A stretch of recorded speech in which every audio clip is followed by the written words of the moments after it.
High বন্ধুরা, কেমন আছো? আশা করি সবাই ভালো আছো। আমি প্রিয়াঙ্কা চলে এলাম তোমাদের কাছে একটা নতুন ভিডিও নিয়ে। তুলসী পাতা শিব পুজোয় লাগে না কেন, সেই নিয়ে কিছু কথা তোমাদের আজ আমি বলবো। কোনো কারণে যদি তুলসী পাতা শিব পুজোয় দেয়া হয়, শিব ঠাকুর প্রচণ্ড রুষ্ট হয়। তুলসী দেবীর স্বামী হলেন অসুর শঙ্খচূড়।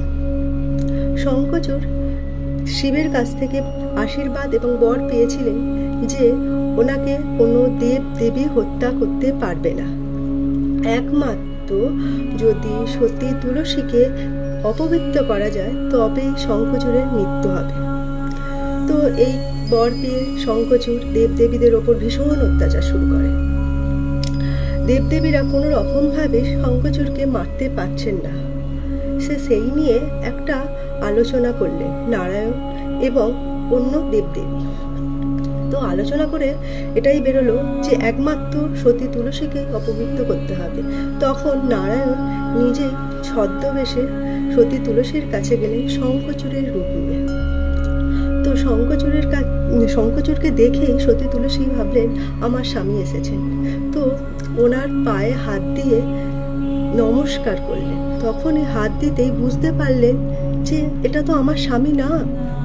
সেই মুহূর্তেই অন্যদিকে শঙ্খচূড়ের মৃত্যু হলো। তখন সতী তুলসী জিজ্ঞাসা করছে, কে আপনি ছদ্মবেশে আমার কাছে এসেছেন আমার স্বামী রূপে? তখন বলল, আমি নারায়ণ। বলছে, কেন এসেছেন এরকম ভাবে? তখন সতী তুলসীকে বলল, শিবের আশীর্বাদে শঙ্খচূড় বর পেয়েছিলেন যে ওনাকে কোনো দেবদেবী হত্যা করতে পারবেন না, সেই কারণে উনি দেবদেবীদের ওপর প্রচুর অত্যাচার করছেন।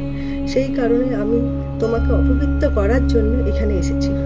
তো সতী তুলসী সেই কথাটা শুনে ভীষণ কান্নাকাটি করছেন।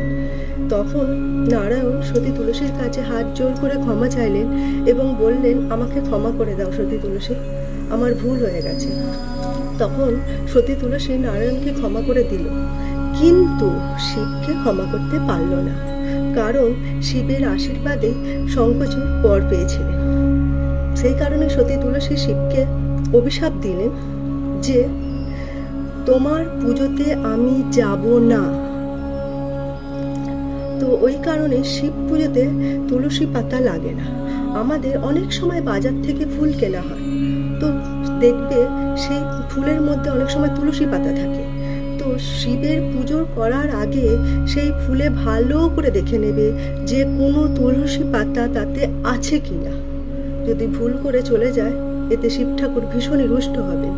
ভালো করে দেখে নেবে। আমার ভিডিওটা যদি তোমাদের ভালো লেগে থাকে, আমাকে লাইক, শেয়ার এবং সাবস্ক্রাইব করতে ভুলবে না প্লিজ। আজকের মতো আসি বন্ধুরা, ভালো থেকো।